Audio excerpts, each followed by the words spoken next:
Hello, everyone. Good afternoon, and welcome to the second panel discussion of Aavhan 2021 on future Olympics chance for India and cricket.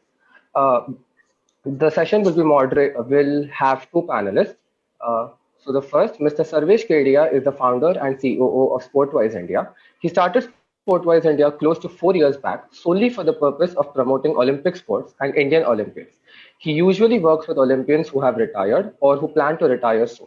He is currently working for renowned personalities like Leander Pace, P.T. Usha, Shiva Keshavan, Sharat Kamal, Sanjeev Rajput, Suma Shirur, Deepa Malik, and many more.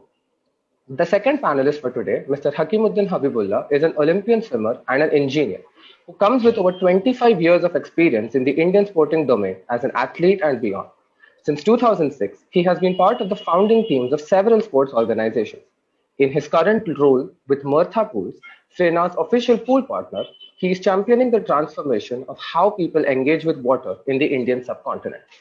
This event will be moderated by Mr. Prem Panikar, a renowned Indian cricket journalist. He was one of the handful of journalists who helped found Rediff and has been the managing director of Yahoo India. Thank you for that very kind introduction, Kshitij, and hello to all of you who are watching and listening. As you just heard, we have two extremely experienced and knowledgeable panelists. So rather than waste any time on generalities, let's get right into it. Sarvesh, I wanted to start with you. And my question is this. Every 4 years, we begin beating our collective breasts and talking of how a nation of 136 crore is unable to produce even a handful of top Olympians. And hearing this always drives me nuts because obviously Olympic medals are not given on some kind of quota system for percentage of population, right? So what is it we are missing in this discussion is the fundamental question. Do we as a nation have a sporting culture? Do we as a people support and encourage sporting excellence? Does the media have a role to play in all of this? And fundamentally, can we hope to even excel at sport if we don't have that basic culture? So I suppose the basic question for you, Sarvesh, is what is it that we are lacking as a nation and what is this lack costing us? Thank you, everyone. Thank you, Kshitij, for the introduction. Thank you, Mr. Panikar, for the question. We actually don't have a proper sporting culture, if I have to say very bluntly, because if you see the first ever individual Olympic medal came in the year 1952, which was by K.D. Jadavji. And after that, it was straight away 1996. We have, which was by Leander Pace. And then from Leander Pace, it was 2000 by Karnam Malleshwari.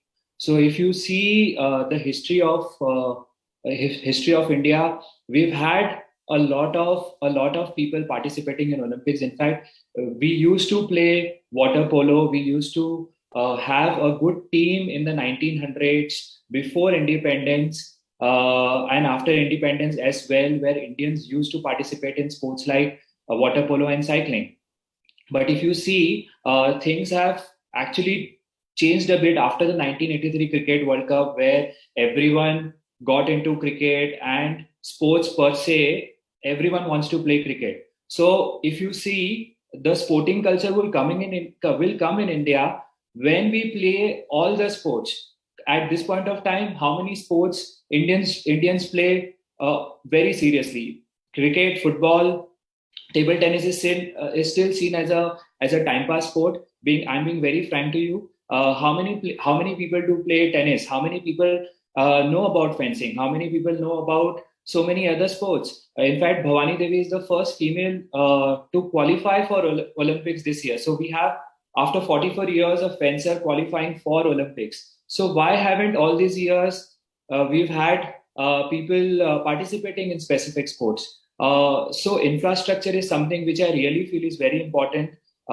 Media, of course, has to write more about other sports. So in a way, I think we all are responsible for not contributing as a nation, for the development of sports in India.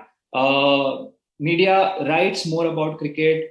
Organizations are interested to sponsor more cricketers and more cricketing events. Athletes are facing a lot of problem in terms of sponsorships. when we, since I manage close to 6 to 7 Olympic players, when we go to a sponsor says, I am okay if you bring a cricketer, I am ready to pay, but if you bring a Olympian or a future Olympian, I would probably want to do a barter. So in India, the system is when someone wins a medal, everyone wants to run behind. What is this? Why are the corporates not supporting when a player wants to reach to a next level? This is something which is very, very negative in a nation like India, where we have seen corporates saying a straightforward no to us. Take an example. How many Indians now recognize or will know the achievements of Karna Maleshwari? She's a forgotten hero. She was the first female to win an Olympic medal for us, but no one knows. If I ask the current generation that, can you name me all individual Olympic medal winners of India from the 1952 Olympics? They will have no idea. They will only be able to name three or four, probably a Mary Kom or PV Sindhu or a Sakshi Malik. So the problem is we have nothing about Olympians in education system. I think PT Usha and few specific players are the ones who are mentioned in education books in the books. But apart from that, there is nothing as such. We don't speak about sports. So this culture, I think, is the one which is responsible for the overall issues in the sporting industry or the sporting culture in India, and that is one of the reasons we've not been able to produce more Olympians and more Olympic medals. There is no support. I'm being very, very frank and very blunt to you. We've had huge, and once the players are retired, no one wants to work with them. Once an Olympian is retired, no one wants to work with them. You take a classic example of Shiva Keshwan. Hakeem sir knows him pretty well. They've been part of the Olympians Association of India. 6-time Winter Olympian, plays a difficult sport like luge. People hardly know about him. There is no policy in the system. In fact, he got his Arjuna award after retirement. He should have got his Arjuna a long time back.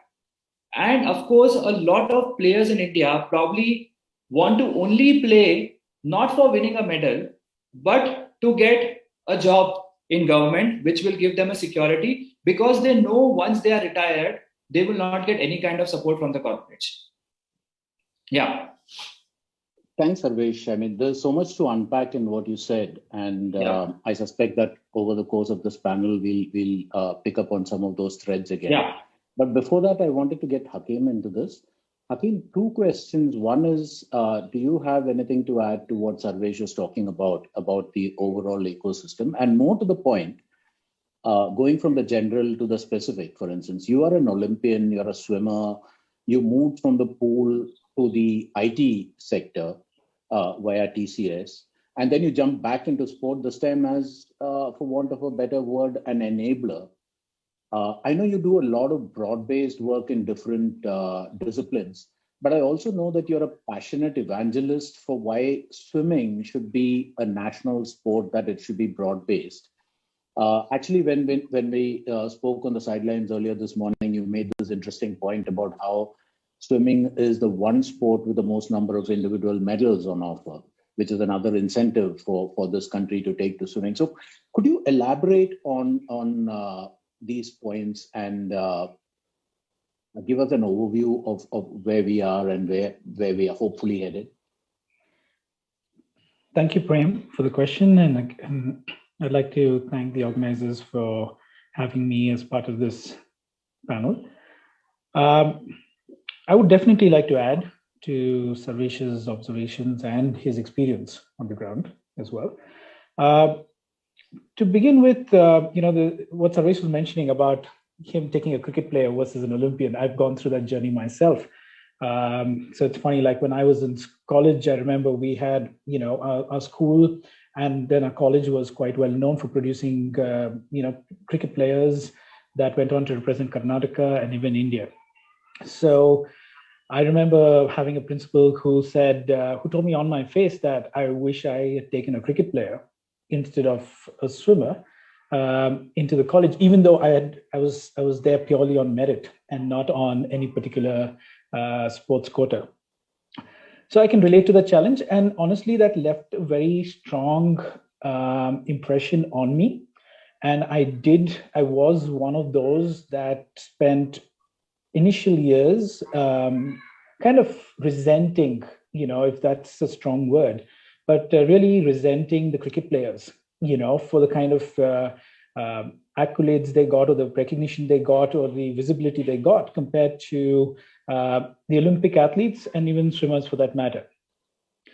But as I transitioned, beyond being an athlete and moved in, to get on the other side of the fence, I did then start paying attention and from a different angle. And I realized that, hey, instead of complaining about cricket players and instead of complaining about cricket, why don't we look at cricket and look at what things they did well and what can other sports learn from it?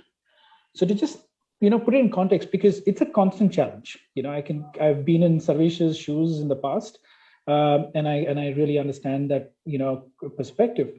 But I realized that if sport, and whichever sport it may be, whether it's swimming or fencing or weightlifting, any of the sports which are otherwise not considered popular, they all have to introspect and look at what cricket has done. Now, cricket created a certain set of high quality infrastructure. When I say high quality, I mean they created big stadiums. Well, we can debate on the pitches and the quality of the pitches, but in general, they created these big stadiums in prominent locations across the country that became sort of landmarks. So growing up, for me, the Chinnaswamy Stadium in Bangalore was a landmark around which everything else worked, even though I probably never stepped in there. So they created these landmarks, they created these big facilities that people could look up to.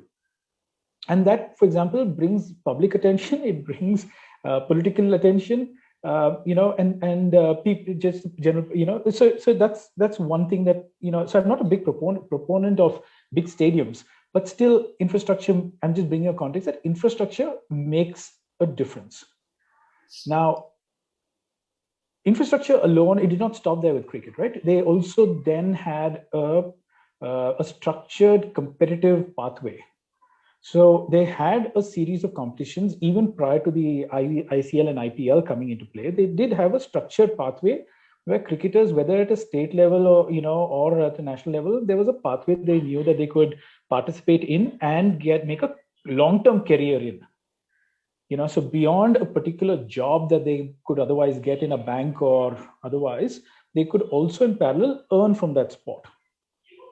So the events now, because events is the next thing that depends on the quality of the infrastructure you have, and then also allows for the media to pick things and put it out. So when people complain that the newspapers have so much cricket, it's only because cricket is being played so often. So these are things that at a very basic level, I feel are very important for many of the other sports to take cues from and to be able to facilitate. So I'm not even talking, this is all I'm talking about pre-IPL. Then IPL took it to the next level in terms of visibility and sponsorship and opportunities for a much larger group of cricket players who were otherwise ignored. And also improved the base levels, like the Ranji players, what they were being paid pre-IPL, things changed for them as well, and they started getting more visibility. Even like the Ranji, which was never on TV, started coming on TV. So even that, the whole ecosystem stepped up. So for me, that comparison with cricket is an important one, but I would, as I'm seeing it and I'm learning, I'm looking at it more from a positive context for other sports to build up. And they cannot replicate the same in their sport, but they could definitely see how they can better, and so today cricket is bigger than an individual athlete. What we are, and that is another very critical point. So each sport needs to create a larger environment than an individual athlete, because today we are depending on a single athlete to build the sport, which is then very difficult. And almost then it's I think you're trying to put the cart before the horse, so you need to have an ecosystem where the sport is bigger than the individual athletes, and the athletes then become beneficiaries as they come in and out of that sport. And when you have that, then you even have opportunities for that athlete to contribute within the ecosystem beyond their playing days, or they can go on to be successful in anything else they want to do, but continue to be recognized.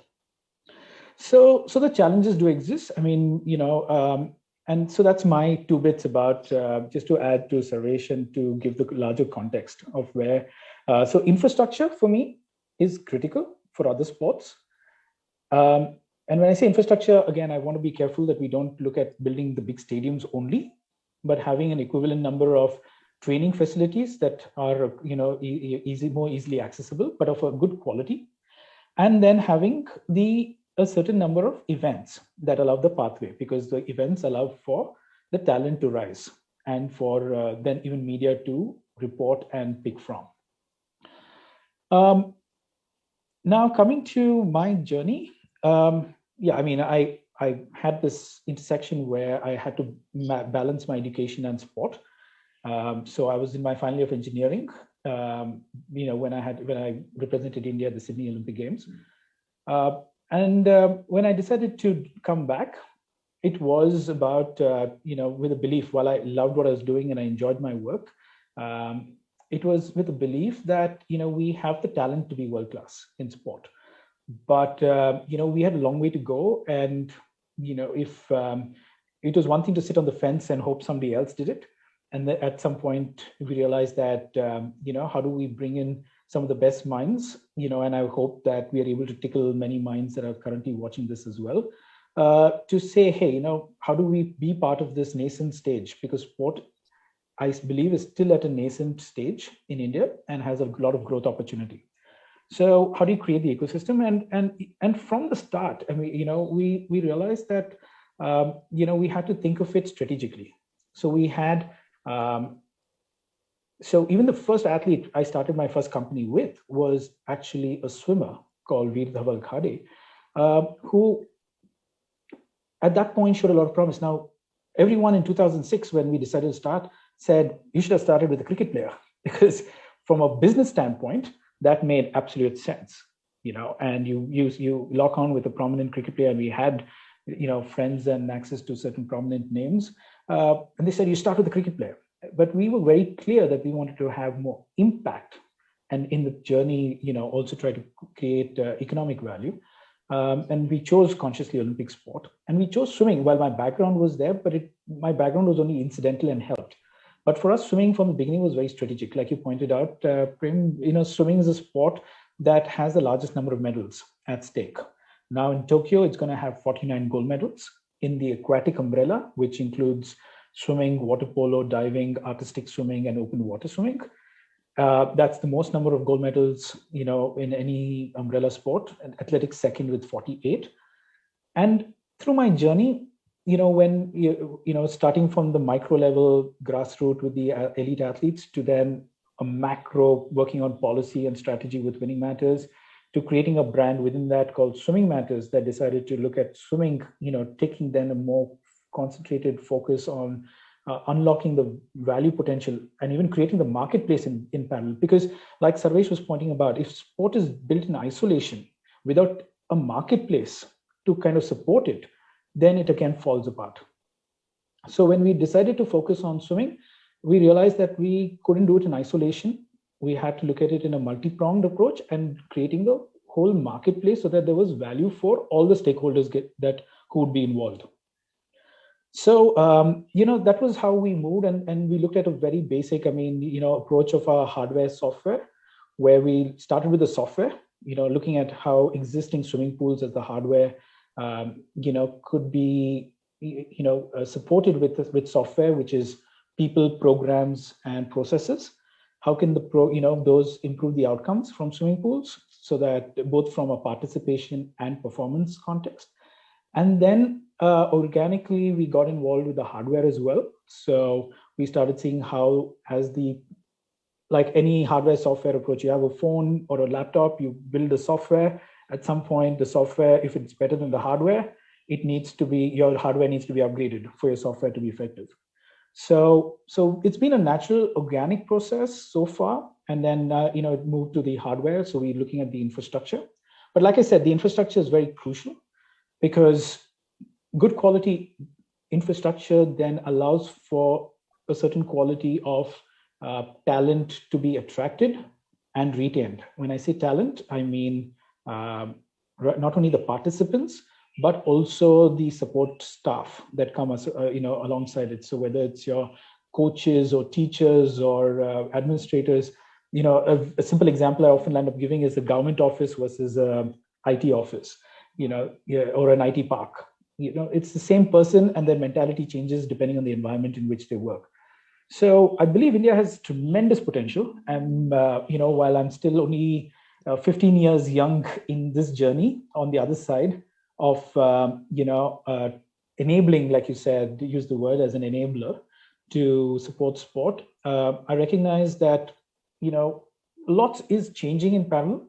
Governance is improving. So while there's still so much to be desired, so much more to be done, from where I was an athlete and then my journey now on the other side of it, I have seen enough to keep me motivated and tell me that we are in the right direction, even though we still have a long way to go. Thanks, Sarvesh. Again, listening to Hakeem, listening to both Sarvesh and Hakeem, the first thought that I had was that 1 hour is not enough for this. Because there are so many strands, there is so many things to think about and to dig deeper into, but 1 hour is all we have. There are a couple of things that Hakeem, you were talking about, which I want to get back to and get both of you to weigh in. But before that, the last thing you said was about, it is not just the athlete who comes up, but equally important is the support staff and the cocooning that you give for these athletes. And it occurs to me that Sarvesh works with current and past Olympians to precisely this end. So Sarvesh, could you talk about a little bit more to the point that Hakeem was making and talk about what it is you do with these athletes and how even after their athletic career is over, they continue to support the sport and help it to grow? Let me take an example of Karna Maleshwari. So when we started working for, so Karna Maleshwari probably was the first Olympian we started working for. And the first thing what she said is, everyone has forgotten me. I want to come in the limelight first. So I want a strong social media. So can you help me in terms of getting my social media right and getting my accounts verified? So she, as Karna Maleshwari, had approached media a couple of times and the social media organizations, but no one thought that the account which is there on Twitter is the official account of Karna Maleshwari. So the first thing for us was to actually create a kind of a storyline for her, saying and telling the world about that, okay, these are what our achievements are. And based on that, when we had a decent amount of followers, we had to approach the Twitter guys and other social media organizations that, okay, hey, look, she's the original Karna Maleshwari on social media and you need to get her account verified. So she had given her a task that in the next 6 months, I need this many amount of followers. So the basic thing for her was that she had plans to start Karna Maleshwari Foundation, which was to have more weightlifters, more Karna Maleshwaris in the coming future. And she wanted social media to be probably a kind of a way to connect with corporates and a lot of people, and the media to tell that this is what I'm doing right now. So what we have seen is a lot of athletes who have retired are actually taking social media as a way to connect with corporates and the important stakeholders to reach to a correct audience and then try to build up. A similar way is PT Usha. Now she runs Usha School of Athletics where 40 girls are currently trained. She had a lot of issues with a social media a few years back, where she wanted to reach out to certain specific audience. And then what we did was we created, again, in a very systematic way, we built her social media and we reached to specific audience. And what we now see is a lot of corporates now approaching her to support her Usha School of Athletics. So this is one thing which we have done for Olympians. Through this, through social media, what they also do is they try to speak about their positives. They try to speak about what they are good in. For example, someone like a Leander Pace, okay, is an amazing orator, an amazing speaker.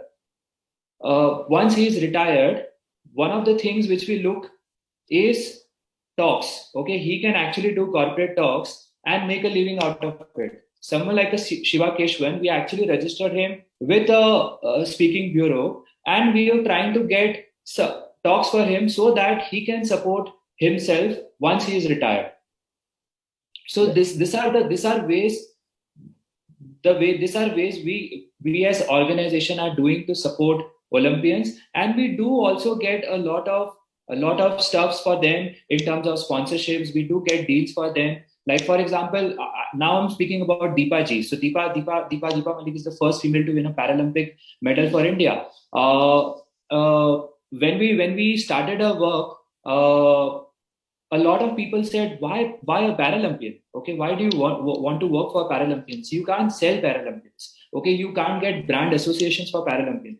But you look at the transformation in the last 2.5 years, what social media has done, the way we have shown the image of her and the way we have worked on our social media.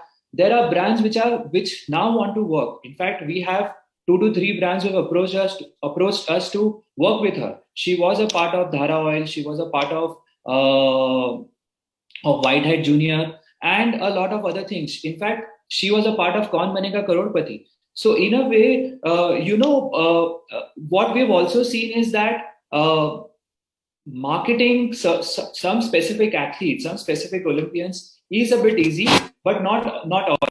Like we've been trying to sell few stories to Sony as an organization that, okay, hey, why don't you guys, so they do this Karamveer episode every Friday, Saturday, wherein they call athletes and they want to tell about their story. They had Leander Pace in the past. They had Deepa ji and Mansi Joshi in the past. And we've been trying to tell them that, okay, why only this? There are so many unsung heroes of India. Why can't you call those guys? So it looks a bit difficult. So even media is not 100% ready. So what we do is then we create a proper plan.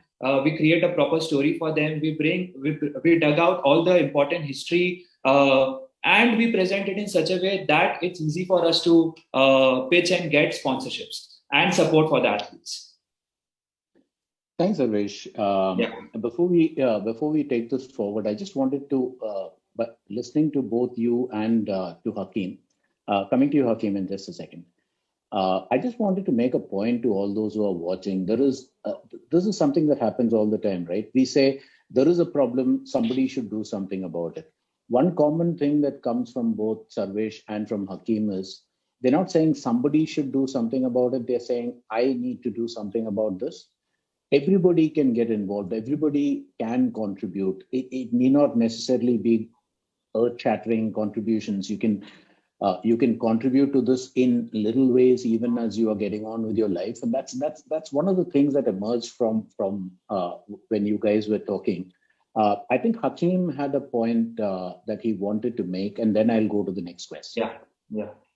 So with my little bit of experience, and again, echoing some of the challenges that Sarvesh is highlighting, we realized, and with my own observations with how the global mature markets work, anywhere in the world, even in the US, there's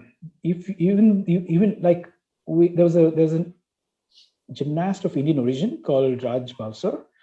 Many may not be aware, but he went on to win a bronze medal with the US Olympic men's gymnastics team at the Beijing Olympic Games. He won a bronze. When we brought him to India in 2009 to do a tour and just to showcase to people that he's 5 feet tall, he's a Gujarati by DNA, both his parents being Indian Gujaratis, just to show that if a certain environment with infrastructure and the support being made available, even an Indian can be a world-class gymnast, for example, and a potentially Olympic medal winner. When we were doing that, during that exercise, we asked him, because the same year we had Vijender and our first medals in Sushil Kumar winning the medal in wrestling, the bronze. I'm talking about an equivalent, besides of course Abhinav's gold. So it was historic in Beijing for us, for India. And while Rajbhav sir at an equivalent bronze at the Olympics, he got nothing. So he was like, I'm nobody, because there's so many gold medal winners, there's so many world record holders, and it was in that where Michael Phelps outshone all the other swimmers as well, with his 8 golds, and 7 world records, that the benchmarks kept changing. So even a bronze was not good enough, to be even recognized or get any, so he came to India and he saw the bronze medalists in India becoming millionaires and being showered with all kinds of goodies, while he was a nobody.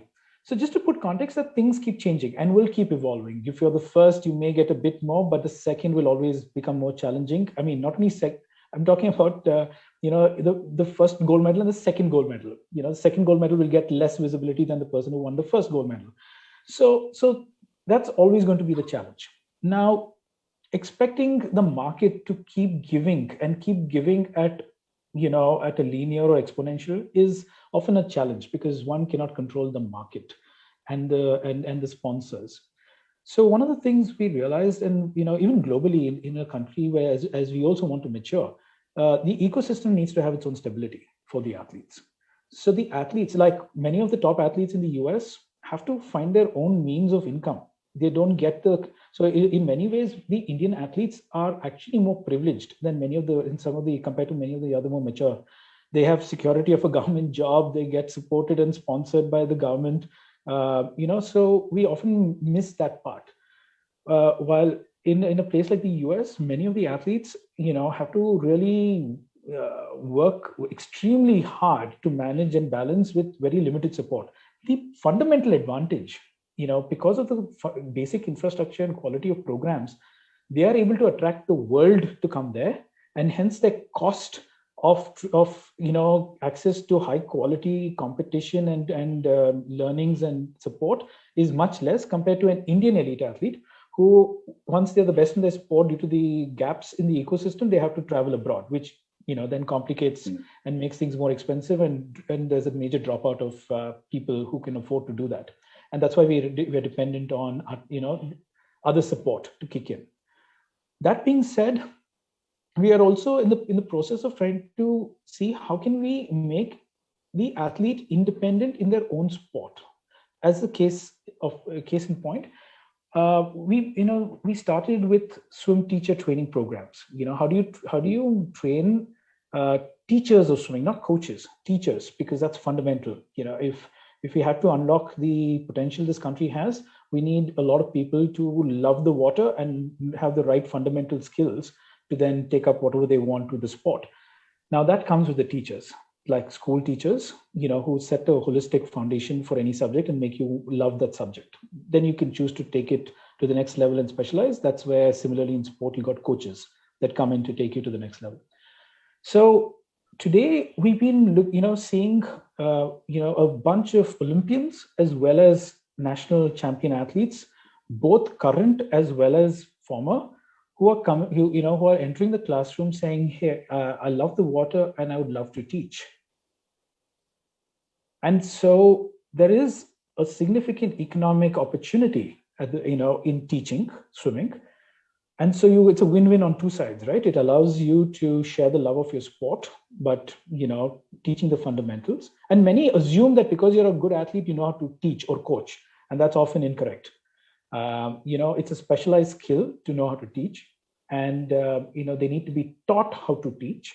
So by giving them a skill that allows them to go ahead and then make a career, they can create value both during their playing years as well as beyond their playing years.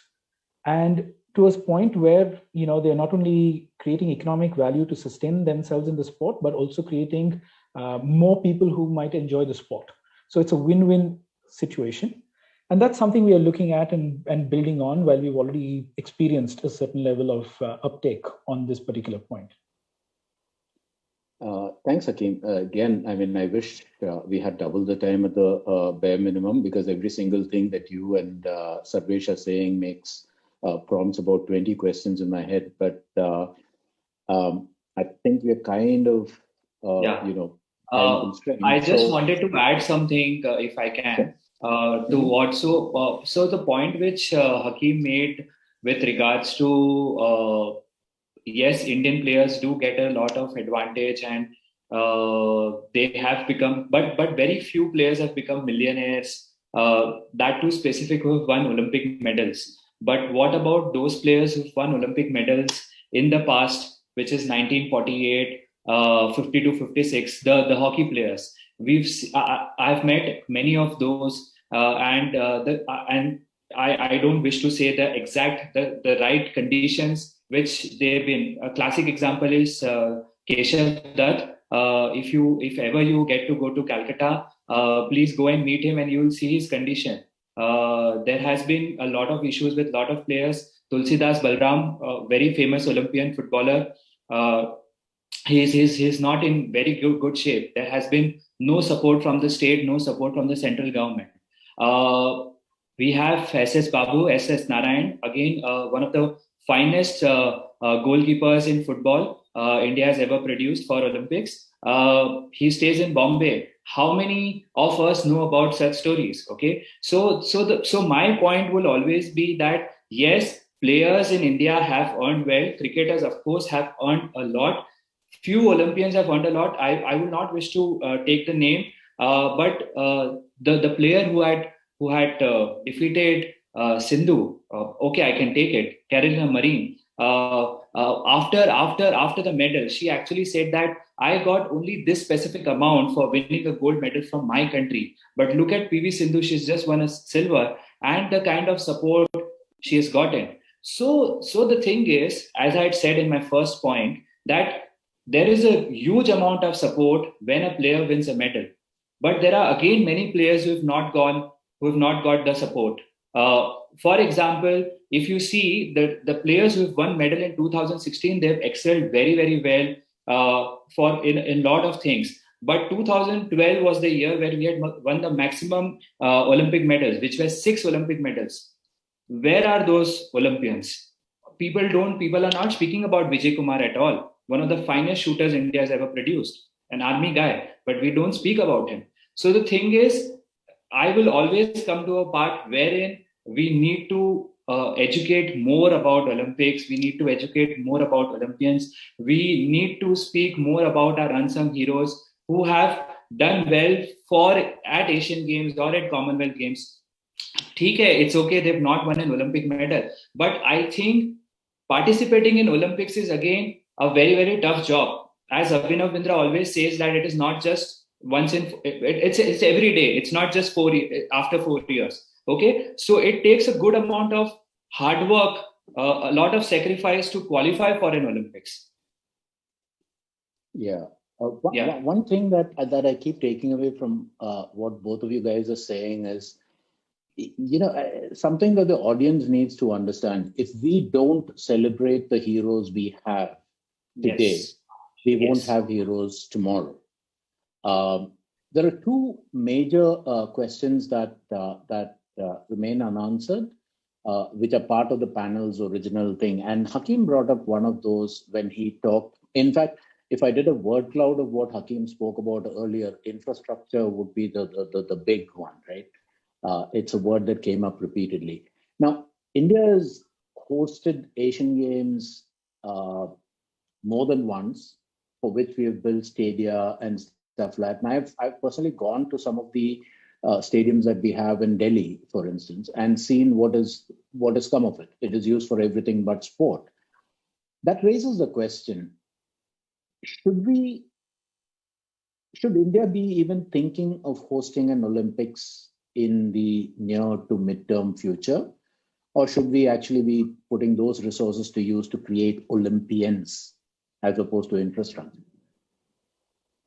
Hakeem, would you like to go first? Yeah, it's a very, very, very important point that you brought up, Prem. So through my journey as well, I've been, like I said, one is as an athlete. There's a part of me that says I would love to see India host an Olympic Games, and definitely the earlier the better. The good news, as we've also, that I've also seen now on the other side, on the so-called enabling side of things, is the good news is that today, with the global pulls and pressures, there is, even the International Olympic Committee is trying to see how an Olympic Games is less of a burden on a host city or a host country. So it is a point of attention, and hence there is today a lot of focus around smart hosting of events, like the Olympic Games. How can say, the least infrastructure be created, permanent infrastructure be created, so that it doesn't become white elephants like the examples that you were referring to. To slightly digress, because something that I am working on as a technology for swimming pools, we have been the pool builder for the Olympic Games. Our first pool that we built was in 1996 for the Atlanta Games. And then since 2008, we've been consistently building swimming pools for the Olympic Games. The advantage and the reason why we are the preferred technology is because we have a pre-engineered modular technology that can be assembled in any public space, whether it's an indoor stadium or a pub or a park or a ground. And so we're not constrained with an existing pool with limited seating. So we can literally take the swimming pool to a public space where the audience can easily access. And then we as part of a legacy of the event, we can dismantle the facility, we can dismantle the pool and reinstall it permanently in a school or a college or a community where it will have high utilization. So to give context to that, and that's why whether it was the Rio Olympic Games, whether it was London, there's a lot of legacy that has been post the Olympics that at least swimming's been able to derive with our technology as a specific reference. So now coming back to your point, so today India, should it host? It should. In my opinion, I think today we have at least a certain set of ingredients, be it the monetary capabilities. We do have that. We have now at least a growing political will as well, to kind of facilitate and create a certain quality of environment. But should we do it at the cost of creating the pathways? The answer is no. So we need to have enough of the talent base. That's one of the reasons why India, in its push towards hosting Olympic Games, will be questioned, on where its talent pool currently stands. So until India is able to consistently create a certain quality of medal winners at the Olympic Games, it's going to be an uphill task. I'm not saying that it's impossible. Today, if we do put in a very strong proposal, there is a good chance that we might get a strong consideration. But but why do we need the Olympics? Because what I've seen is because of the immaturity that we have as a nation in the context of sport, we need certain anchors around which we can then set the vision, for the country, and then direct all the resources for a certain outcome. We saw that beginning to happen around the Commonwealth Games. Unfortunately, for various other reasons, it did not really culminate to that trampoline effect that, we had anticipated. But the Olympic Games is definitely the next event that India has the capacity and capabilities to aim towards, and then create that resource base, of whether it's supporting the talent or whether it is supporting the support staff that's required to host such an event. So it's like I said, the good news is that today the cost of hosting it is definitely reducing, because they're forcing countries. So like LA 2028 is going to be they're looking at how the universities can become how can they repurpose the high quality infrastructure in the universities and use the dorms and so with very minimalistic extra infrastructure creation, how do you still pull off a high quality event? Paris 2024, similarly, it's going to be, very, very, very, very limited new infrastructure that is being created for it. In fact, the only one of the only permanent infrastructure that has been, given the go ahead is a swimming pool, which will host the swimming, the water polo, diving, and artistic swimming. That's going to be the only permanent facility, which will also use our technology in that. But a lot of it will be temporary facilities that will be set up for the event. So from what Hakim was saying and taking off and passing this on to Sarvesh. Sarvesh, how do you view this dichotomy of Hakim's point was, we have the capability, we probably have the political will, we have the economic muscle, or we can get there. The fundamental question though is, what do we get? And is that worth aiming for, or at least is it worth aiming for at this present moment? So, Sarvesh, did you have any thoughts on that before I segue to the next part of this? I don't think so. India as a nation, as per me, is prepared to host Olympics at this point of time. Keeping in mind the current infrastructure facilities we have, we might have few good infrastructure facilities, but not the kind of standards countries like Paris and US has. One thing we also need to understand that all these nations have hosted Olympics in the past, and what they are doing is they are redoing their current existing infrastructure which they have used in the past Olympics, or they have very good infrastructures at an outside where they can actually use universities and other places to host Olympics. But in our case, we hardly have great infrastructure facilities for other sports. See, if you take cricket, of course, yes. But if you again compare our Wankhede Stadium to a Lord's or to an MCA, okay, you will understand my point that where exactly we are. We don't even have a good stadium. We don't even have a good museum in India. We actually are one of the best cricketing nations in the world, but do we have a cricket museum? We don't even have one good cricket museum. We don't even have one good museum which speaks about our sporting culture. The one which is there in Delhi, which is by Sai, there are a lot many issues which have happened, which I would not want to speak at this point of time. So I really think that I've just been to Commonwealth Games and a few other major events in the world. I've not been to Olympics yet.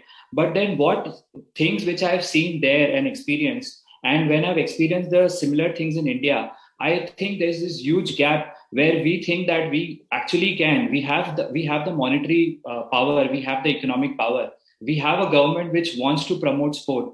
But I think there's no mindset at this point of time we guys have to host something like an Olympics. Probably we can think of doing a youth Olympics at an initial stage and see whether we can excel well in that, and then think of hosting a proper Olympics. This is my view.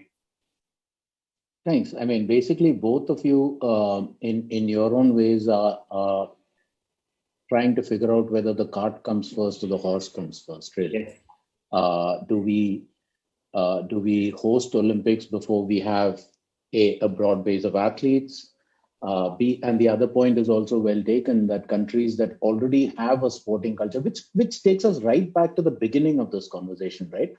Unless and until we have a broad-based grassroots sporting culture, infrastructure for this is not going to evolve. Unless we have that mid-level infrastructure, we can't think in terms of the top level of hosting global events and stuff like that.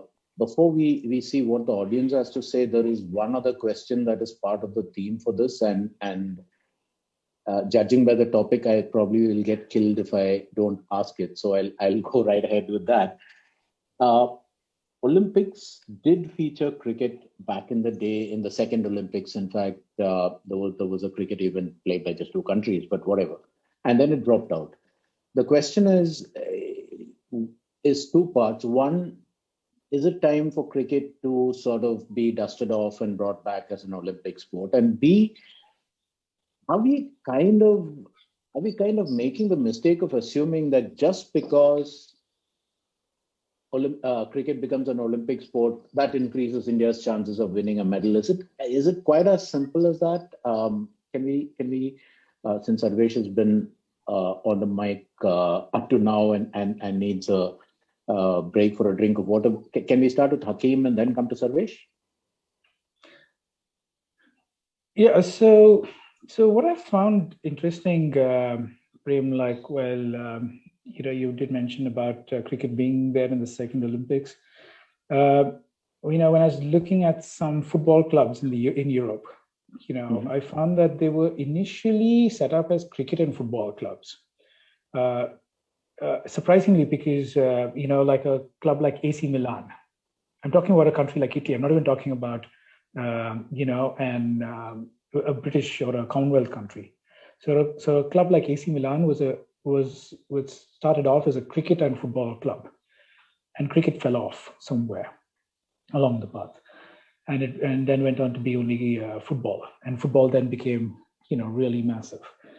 Coming to the question of cricket has it's a double-edged sword. Like I probably mentioned in one of our earlier chats prior to this panel. The thing that we have to pay attention to is when you're talking about the Olympics, it's all about the medals, and then countries need to pay attention to the ROI of those medals. So when it's then a discussion around team sport versus individual sports, and often then countries' resources get prioritized for individual sports compared to team sports, where you need and then that's why when you talk about a sport like swimming, the ROI is very high, where one individual can get you multiple gold medals. Case of point, Michael Phelps, 2008, 5 individual gold medals. To cricket, or that with 15 players may get you 1 medal. Now that's one part of that story. The second part of the story is the fact that the minute that a sport goes on to the Olympic stage, we can never take anything for granted, because countries like China or anyone else, who are gunning for, picking up whatever medals they can will start investing in cricket. So we did see, while Kabaddi got very popular and we were able to take it to television and make it a bit more mainstream, for the first time we lost the gold at the Asian Games, something that we had always taken for granted. So we need to be a bit careful. We need to understand it better. That being said, there's also another part of the IOC, the International Olympic Committee, looking at, when they're evaluating sports that need to be part of the Olympic program. I've actually found it quite interestingly weird that we've not, I've never seen cricket being part of the conversations. I know there have been many other sports being considered, and we today see sport like surfing and more recently like breakdancing, getting onto the Olympic calendar, while, cricket is not being spoken. The sport that is now, probably being prioritized in attention is esport, for potentially an exhibition sport in the next set of Olympics. So it's clearly, there seems to be attention on not a legacy factor, but more of seeing where the youth is going and what the youth is looking at, engaging with, and what kind of sports. So you got things like wall climbing, or artificial wall climbing, and so it's going to be very interesting to see how this shapes up, and how serious is even cricket to want to position itself, because then it changes certain dynamics and also forces them to align on certain other parameters that then may not be the most comfortable for the organization. Right. Thanks, Hakeem. Sarvesh, you wanted to add to that, or yes, take it in a different direction? Yeah. So if I have to say cricket being a part of Olympics, I think cricket already has World Cup, and if you see, football is a part of Olympics, but FIFA is more bigger than the football Olympic thing, if I have to say. So if cricket becomes a part of Olympics, I don't think so. A nation, yeah. You want to say something, Hakeem, right now? No, go ahead. Finish, Sarvesh. Yeah. I'll come in after you Yeah. finish. Yeah. So for me, I think it is just so what Hakeem said. It is more just about winning one medal. But then, yeah, there is some amount of focus which is there right now in terms of trying to bring cricket to the Olympics. Like for example, if you say Commonwealth Games Birmingham, female cricket will be introduced for the first time. So there is some moment. A lot of European countries are taking cricket very seriously. Like Sweden as a nation is now preparing or making a cricket team by hiring someone like Jonty Rhodes. And Jonty Rhodes is ready to leave South Africa and move completely to Sweden to train those kids. China is taking cricket very seriously. Russia is taking cricket very seriously. Hong Kong has a proper cricket team. So yes, they are looking at cricket as a sport, but I'm not sure whether they are looking at cricket as a sport at the Olympics. But to get into a new game and try to do something for their nation. That is one. I think in 2009 there was some movement to bring cricket as a sport in Olympics at the 2016 Rio Olympics. But then a lot of cricket playing nations, serious nations, actually didn't voted out for it. They were not in favor. In fact, Bangladesh, West Indies, they all were against it. In fact, BCCI was also not someone who was in favor of getting cricket to Olympics because their way of working is very different, and the way IOC works is very different. I think it's too early for us to say that we can bring cricket to Olympics. Even if it comes, I don't think so. It will hardly matter for India as such. In fact, the other sports will take a big setback. I think so, because again it will be like, oh, cricket is in Olympics, let's focus. So the main sports which we really want to promote will not get highlighted, and everyone will then start India specific. I'm speaking about India specific. India specific will concentrate more on cricket. Oh, cricket is at Olympics, so now Virat Kohli will make this and he will do that. Okay, so this is my understanding. Yeah. Hakeem, you were about to say something to hello, Sarvesh's point. Yeah. Can you hear me? Yes. Yeah. So the point I was trying to add to Sarvesh was, he brought up a very interesting point with FIFA and football. So the way, the IOC and FIFA decided to coexist was that, at the Olympic Games, they put an age bracket. So you cannot, for example, they've clearly indicated that anyone above the age, I think, of 23, I have to cross-check, but there's an age bracket, so it can only be junior players. So it allows for a slightly different sort of profile of football players, and allows for a different type of opportunity for other countries that otherwise may not perform that well in a traditional World Cup to become visible at the Olympic Games and potentially even medal at the Olympic Games. Mm-hmm. So it could be an interesting point that BCCI could look at, where it might create an opportunity of a different type, where they may choose to coexist, and have their own independent World Cups, but at the Olympic Games define it slightly differently, so that it still attracts a certain audience and maybe even sponsorships. Where I do see the opportunity of cricket coming in is definitely when India decides to host the Olympic Games. As a host country, you definitely get the advantage of choosing a few sports that you may want to promote, or you may be strong at. So I definitely, yes, as a showcase, and I definitely see that being an opportunity for, and I see that, and so I think for always you need to find a balanced view. So for Sarvesh's, view of, cricket getting all the attention, I see a slightly different angle to it. I see the opportunity of cricket for its own benefit, investing in Olympic sport, and developing the other sports for its own benefit, so that if the sooner the other sports can step up, the chance of India hosting the Olympic Games increases, and thereby their own position or opportunity for them to showcase themselves in the Olympics. That's an interesting point about the self-interest. Thanks, guys. I realize that we are exactly at 1 o'clock, and I think the organizers have kindly extended it by another 10, 15 minutes tops. We've had an engaged audience all this time listening to the two of you, and there are some questions from the audience that are in the chat room. So I'll just ask the question and leave it up to you guys to decide who wants to go first on this. The first one is this: we're living in a time of a global health emergency that doesn't seem to be anywhere close to resolution, right?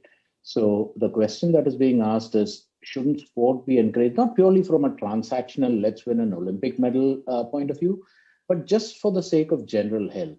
Wouldn't that be the gateway drug into more serious sport? Who wants to go, Hakeem or Sarvesh? Yeah, I could take this up. So I would say, it is important. Sport is a very important thing. What we found, whether it's in swimming or whether it's other sport or just physical activity, it's critical for both the mental well-being as well as the physical well-being. And then, of course, you get into the next level of, whether it's a land-based activity or whether it's a water-based activity, it strengthens your lungs. And even in a situation like COVID, where we are talking about the lungs being the most affected part of the body, it may, from our perspective, be a point. Now, what we need to understand is, the protocols need to be taken care of. So today, the infrastructure needs to then, and the people themselves need to take care of their basics, whether it's wearing a mask, and so today there have been discussions around, is it healthy to wear a mask and run, for example? So I feel like today, as long as people can maintain social distance, and then if there's enough social distance, they may be able to get away without a mask, but maintaining basic hygiene with sanitization and with, I think with social distancing, masking and this thing, you should be able to have the activities on. Mm-hmm. So I am definitely someone who's pro for it, not only for just keeping the whole ecosystem moving and the industry of sport moving, but it's also for each one's mental and physical well-being as well.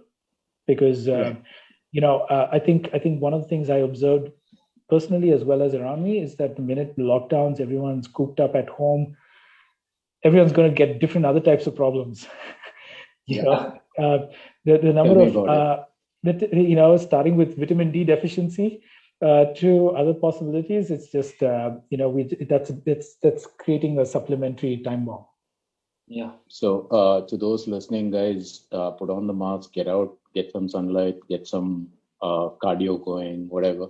Sarvesh, you want to add anything to that before I completely agree to his point. Even in fact, the government is also doing a lot of things to keep India fit and active with the Fit India movement by encouraging people to do a lot of things while they are at home.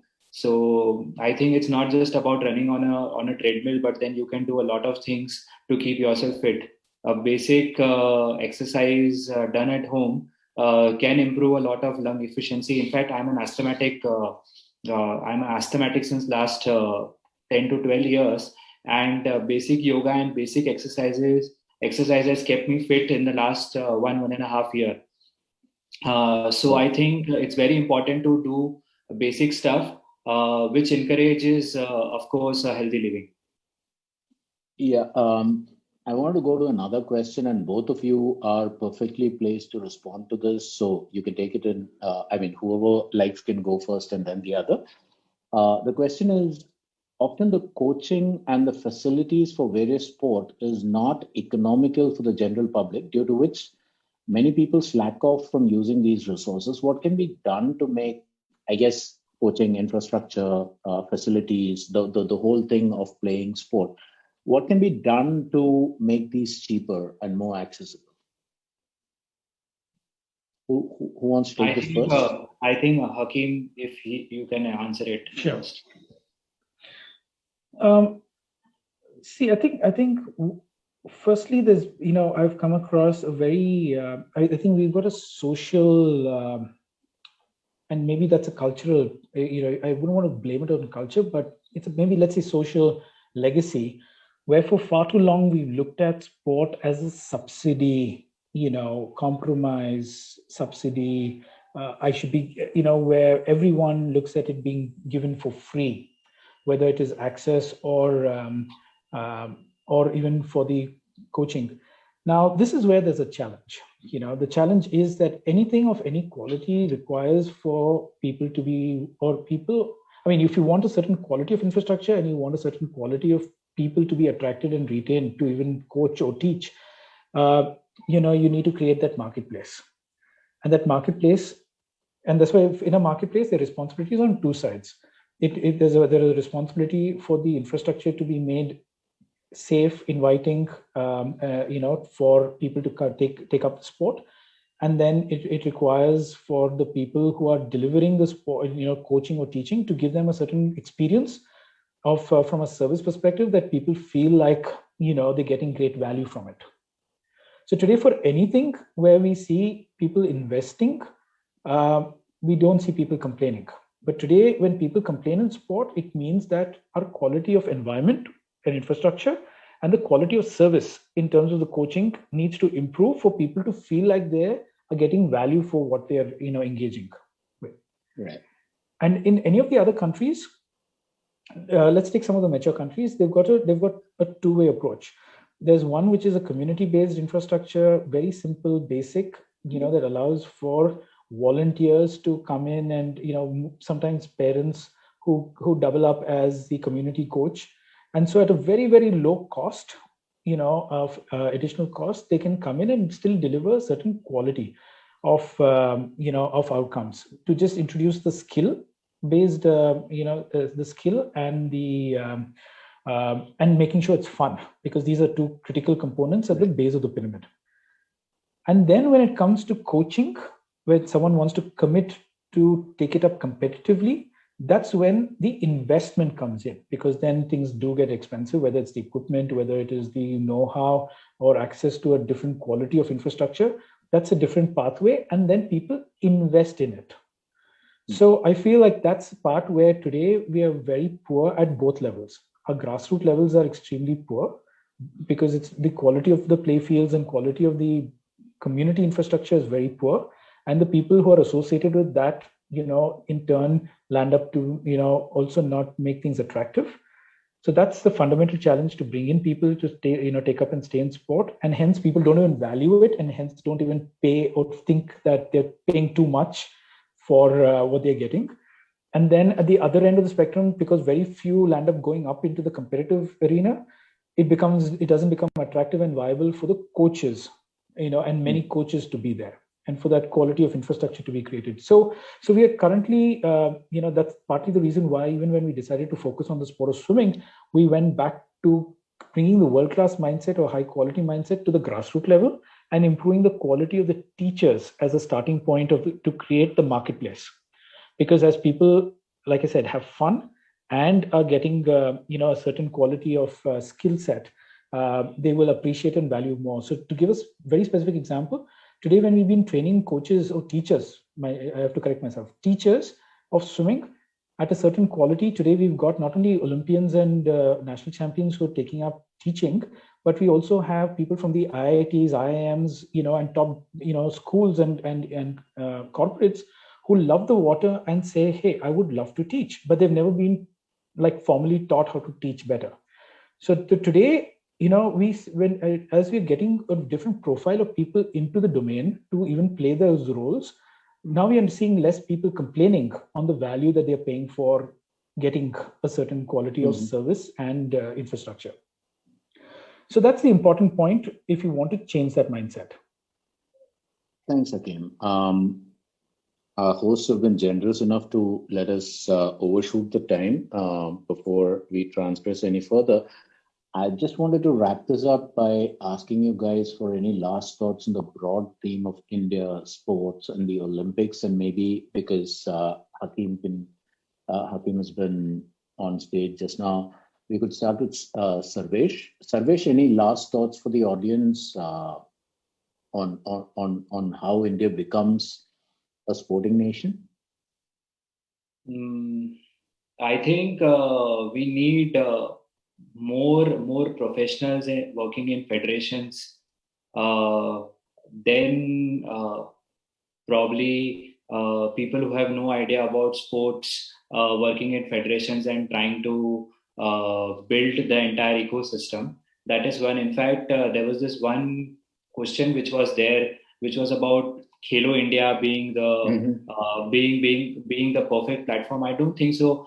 Khelo India actually is promoting Olympic sports in a way. I'll just take 2 minutes to say, like, there is Khelo India Winter Games happening since last there have been 2 seasons of Winter Games.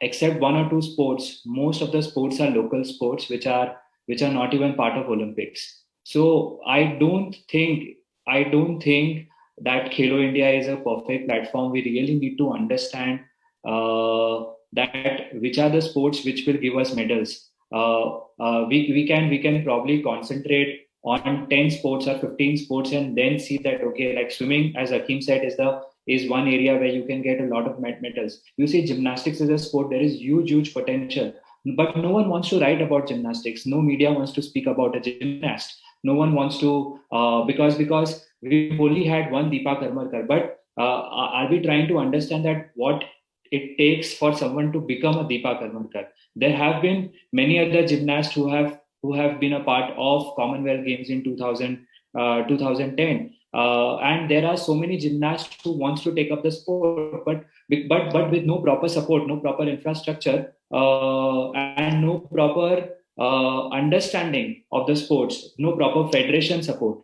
I think it will take for India as a nation to for us to win Olympic medals. Probably we can expect some good amount of medals in shooting as a sport this specific year, or wrestling as a sport. But apart from these two sports, I don't think India will get good medals. So the tally might increase from 2 to some numbers, but not like an exponential numbers. Right. So broadly, what I'm taking away from what Sarvesh said just now is that if all of this is going to change, we need more professionals, more dedicated people coming into the management side of sport at a national level, and then take it from there, right? Which is right in your wheelhouse, Hakeem. So your last thoughts, please. In my journey so far, it's about seeing for me, the light at the end of the tunnel is that good people have been coming in. It's still been a trickle compared to what we need for those the potential we have, but the industry per se has been growing. Within the context of Khelo India, I've seen probably some other sides of it. I'm sure all of us wish for more effective outcomes, from it, and may have opinions. But overall, I think it's a massive step up. For the first time, we've actually started seeing, the sport on television. We started trying to see the conversion from Khelo India at a school level to the university, to even attempt, trying to create the pathway beyond the schooling system. So it's still early days for Indian sport, and there's plenty of opportunity. Like I was sharing with you a bit earlier, Prema, when I was visiting IIT Guwahati towards the latter half of 2019, I met a bunch of swimmers who were part of the college team, and they kept telling me on how the professors was not encouraging them to swim because it was looked at as a distraction and taking away from the academics. And part of it is, how do we bring the smartest minds to actually look at sport, and as an example, the swimming pool as an extension of the classroom, and bring in their minds to create products and create tools and create things, whether it's in robotics or whether it's in equipment or whether it is civil engineering. Like I work on very advanced swimming pool technology. We have some of the smart the intersection of sport and engineering. I think it can be fascinating, and so for me, I'm very bullish about sport. There are many challenges for sure, And I would be very keen to encourage some of these smart people who are watching this particular panel to, explore how they can be part of the solutions that we need.